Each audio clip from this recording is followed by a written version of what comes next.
Pada episode yang lalu diceritakan, kabar rahasia di dalam alas Purwo sudah terdengar sampai istana. Bahkan di Prambanan pun Patih Mandaraka atau Ki Juru Mertani sudah mencium aroma pengkhianat. Terus piye kelanjutannya? Mari kita tuliki. Ojo lali subscribe biar cepat dapat update-nya.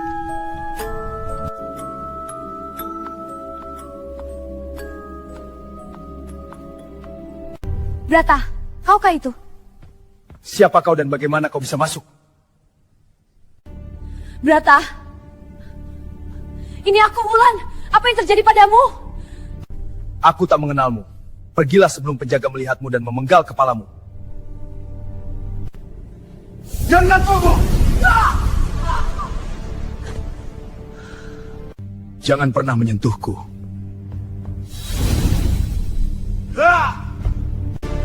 Pedang surga?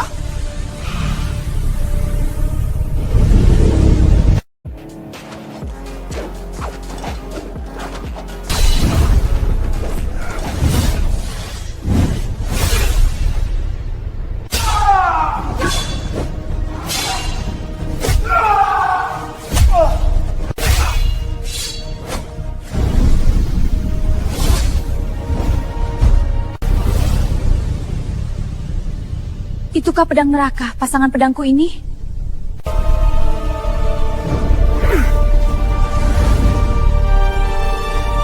Aku harus menghindar dulu benturan langsung dengan pedang neraka. Aku tak mau Brata terluka.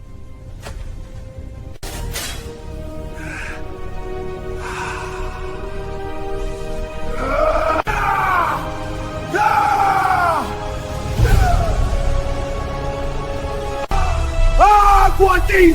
Dengan Tuhan kuatnya, aku akan penguasa!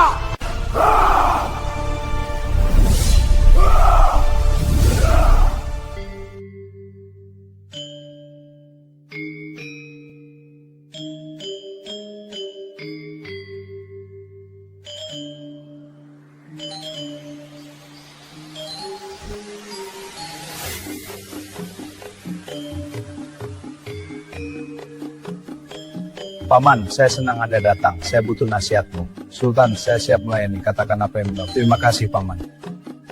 Bagaimana situasi di luar, Paman? Apakah sudah ada kabar baru mengenai kerajaan itu? Sudah ada, Tuanku. Saya akan segera laporkan. Anak Mas Rangsang, Paman memiliki kabar kebenarannya. Tempat ini bernama Astana Puri Agung, berada di tengah alas Purwo. Aku mengerti. Semoga kebijaksanaan memandu kita. Lalu sebaiknya bagaimana, Paman? Apa kita gempur alas Purwo dengan pasukan segelar sepapan?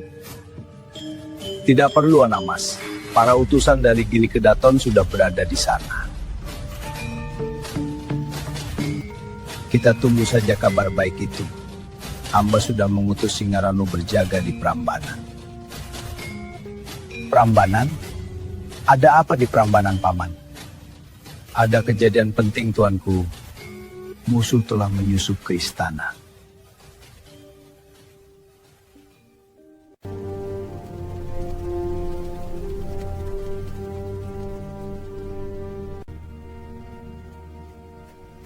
Lapor gitu Menggong. Anak apa? Puneng kali menungso nang Jiroki.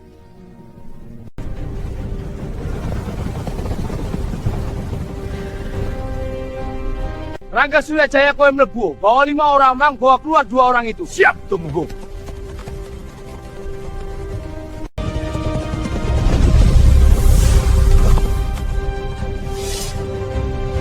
Setas!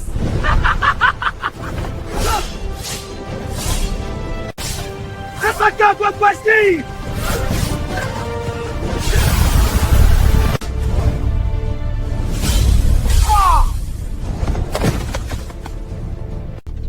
Bawa orang lagi main yang baik. Wah, ini...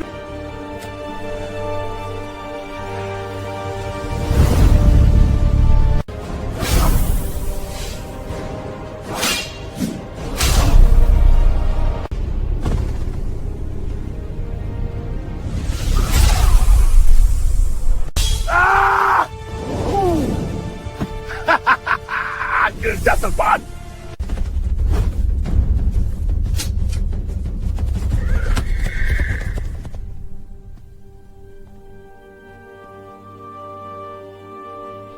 Bagus Laksmi, kau berhasil melukai orang itu. Perkuat tabir gaib.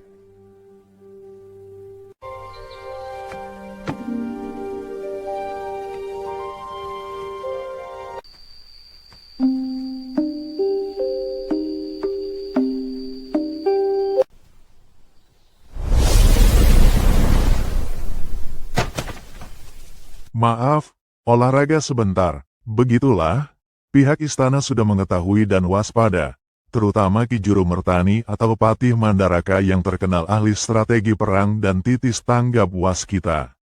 Kejayaan Mataram tidak lepas dari pengaruh orang tua ini. Rahasia di dalam Candi Prambanan sudah diketahui lama, namun karena belum terlalu membahayakan, Ki Juru Mertani atau Patih Mandaraka membiarkan saja. Baru setelah Telik Sandi melaporkan ada aktivitas tak wajar, beliau mengutus Singaranu mengawasinya. Laksmi, kita tinggalkan Prambanan dulu. Gerakan kita sudah diketahui Sitobangka itu. Siapkan kuda, Laksmi.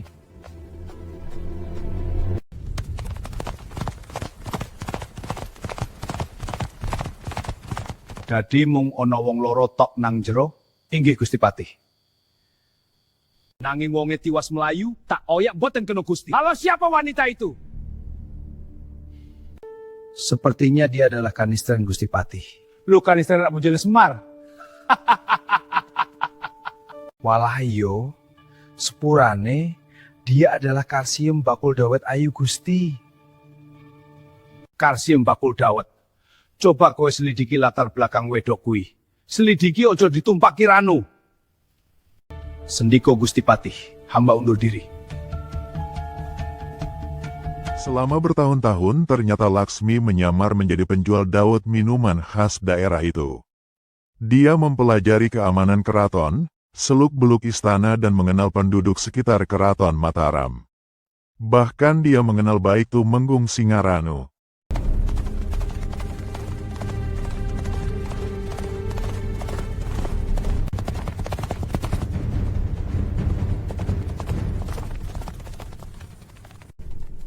Mengapa terburu-buru Kisanak? Siapa Tuan menepilah, kami hendak meneruskan perjalanan.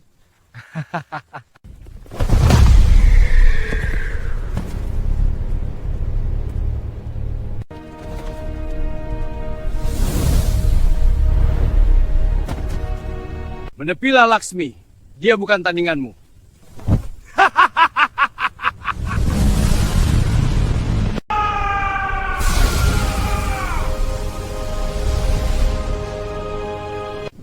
Tak boleh diganggu Mataram!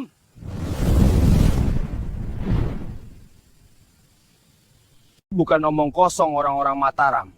Dia bukan manusia.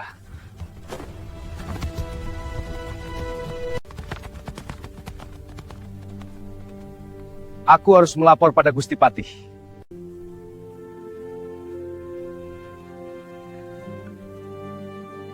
Siapa tokoh muda tampan ini? Dahulu dia bernama Mahesa Sura, seorang pendekar kabur Kanginan. Namun Patih Mandaraka menemukan pemuda sakti ini saat sedang berjalan di suatu hutan larangan. Dan Patih Mandaraka tertarik akan kesaktiannya. Sekarang Mahesa Sura sudah mengganti nama menjadi Bambang Sumantri. Dia mampu memecah diri menjadi beberapa tubuh dengan wujud yang berbeda-beda. Dengan duduk berbincang, Mahesa Sura atau Bambang Sumantri bersedia membantu Mataram. Hamba datang, Gusti Patih. Pi Mantri, kamu sudah melihat siapa sebenarnya mereka? Sampun Gusti, mereka adalah paman dan keponakan dari Wangsa Shailendra. Laki-laki ini adalah ketua pemujaan Siwa di Candi Prambanan. Gadis yang bersamanya adalah adik tiri Pangeran Panji, penguasa Astana Puri Agung di Alas Purwo Gusti. Bagus Mantri, sekarang aku ingin kau pergi ke Alas Purwo. Ada yang harus kau bantu di sana. Sendiko Gusti Patih.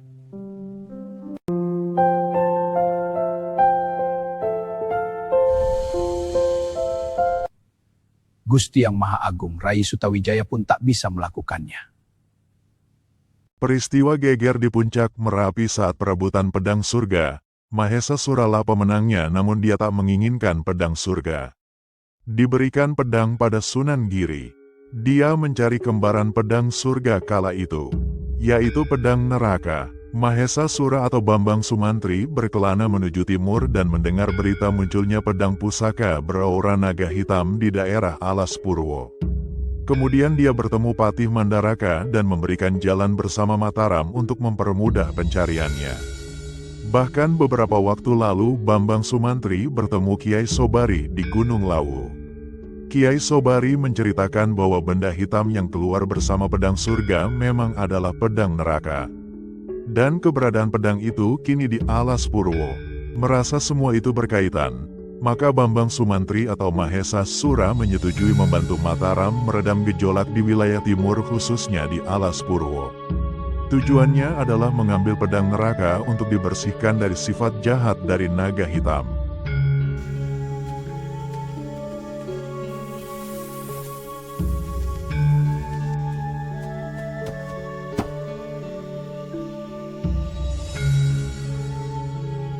Ada apa di balik tirai aneh itu? Aku harus tahu.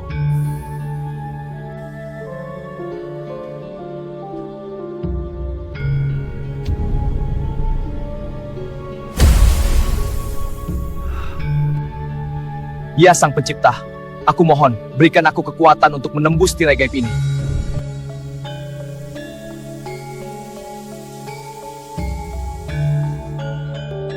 Kau Kakang Mahesa, selamat datang. Kau sedang bermain apa di Soma?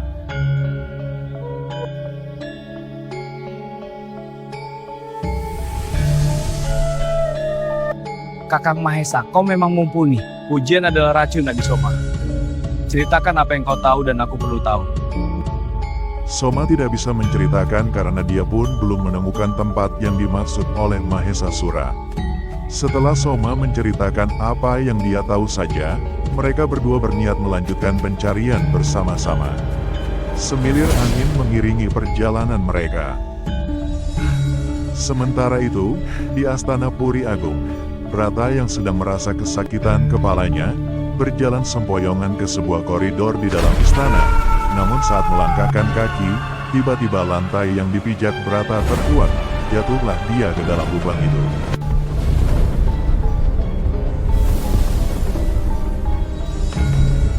Mengapa Brata bisa merasakan kesakitan di kepalanya?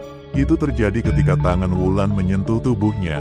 Aura pedang surga menyuntikkan energi naga emas yang membuat pergulatan di dalam tubuh Brata antara naga emas dan naga hitam.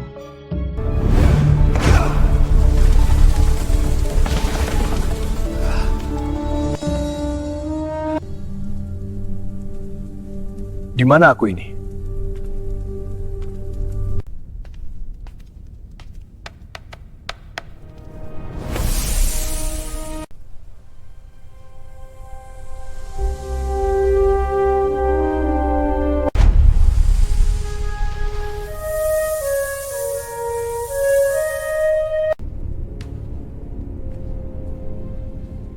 Siapa di sana?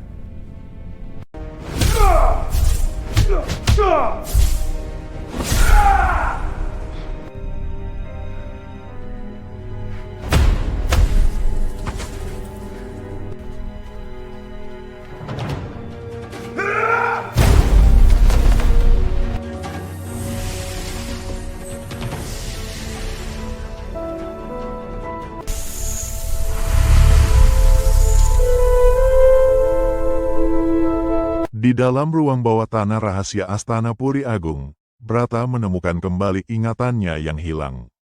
Dan di tempat rahasia itu pula, Brata akan menemukan sesuatu, yaitu ular salju. Binatang ajaib yang didapat dari kotak kitab obat 1000 nyawa dahulu. Bagaimana ular salju yang kala itu hanya kecil saja kini berubah menjadi amat besar. Seiring waktu, ular salju melakukan tapa Brata di makam biksu yang dulu dia ikuti. Dan dengan kekuatan sang biksu, ular salju berubah menjadi amat besar. Kemudian, selama bertahun-tahun ular salju mengembara mencari Brata, sampai akhirnya tiba di Alas Purwo. Saat itu Pangeran Panji sedang berkeliling di pinggiran Alas Purwo, dia bertemu ular salju dan terjadilah pertarungan. Ular salju tertangkap, ular salju dibawa ke Astana Puri Agung dan dikurung di ruang rahasia bawah tanah. Diikat rantai baja yang dilapisi mantra pengikat roh. Begitulah mengapa ular salju bisa berada di sana.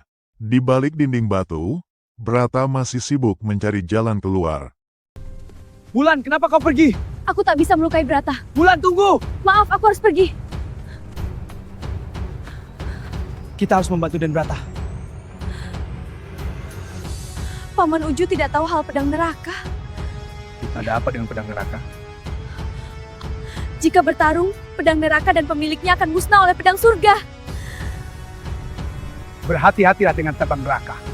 Kalau kalian sampai bertarung, salah satu akan musnah.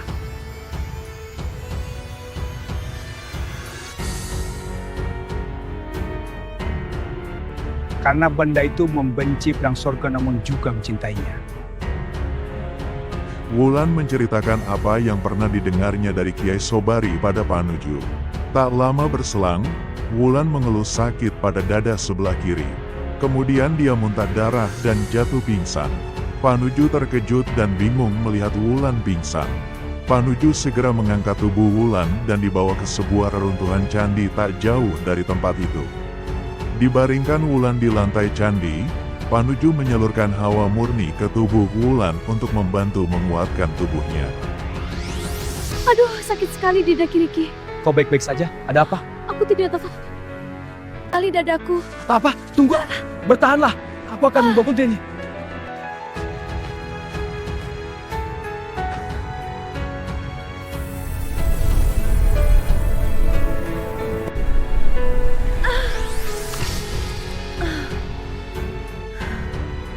Adisoma, ada yang perlu dibantu. Mari ke sana. Baik, mari kita periksa. Kita sudah dekat, ayo percepat langkah. Baik, tapi berhati-hatilah di tangga ini. Pintu candi sudah terbuka, mari kita masuk. Wulan, apa yang terjadi Mang Uju? Saya tidak tahu, tiba-tiba dia pingsan. Cepat, kita bantu dia. Dia terkena racun ganas. Tunggu, aku periksa nadinya. Tidak ada denyut, dia tidak bernapas. Apa? Bagaimana bisa? Dia terkena upas wirayang. Sejenis racun milik Raden Antareja. Racun ini tertahan oleh kekuatan pedang surga yang dimiliki Wulan. Lalu bagaimana sebaiknya, Kakang Mahesa? Kita harus tetap tenang dan pikirkan langkah berikutnya. Yang aku tahu hanya pedang neraka yang bisa menarik racun ini kembali. Karena kedua pedang masih saling menjaga dan saling mencintai. Mari Kakang Mahesa kita cari pedang neraka. Biar Mang Uju yang menjaga Wulan di sini. Baik. Kemudian, Mahesa Sura atau Bambang Sumantri segera pergi meninggalkan tempat itu bersama Soma untuk mencari pedang neraka berdasarkan keterangan Panuju bahwa pedang neraka sekarang dimiliki oleh Brata yang berada di Astana Puri Agung. Sementara itu Laksmi dan Datuk Gunung Sembilan sudah mendekati Astana Puri Agung. Kuda mereka dipacu cepat tergesa-gesa untuk segera mencapai istana. Ketika sudah masuk ke dalam istana, Laksmi dan Datuk Gunung Sembilan terkejut karena istana itu kosong. Laksmi bergegas menuju ruangan di mana Brata biasanya berada, sedangkan Datuk Gunung Sembilan menuju ke ruangan khusus milik Pangeran Panji. Tetapi keduanya kembali terkejut karena ruangan yang mereka tuju itu kosong, tidak ada siapapun di sana. Keadaan menjadi rumit. Brata sifatnya berubah.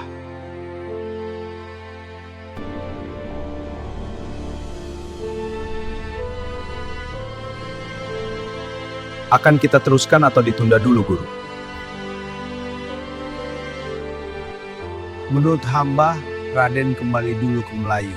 Pihak Mataram sudah mencium maksud kita di sini. Baiklah, segera persiapkan Guru.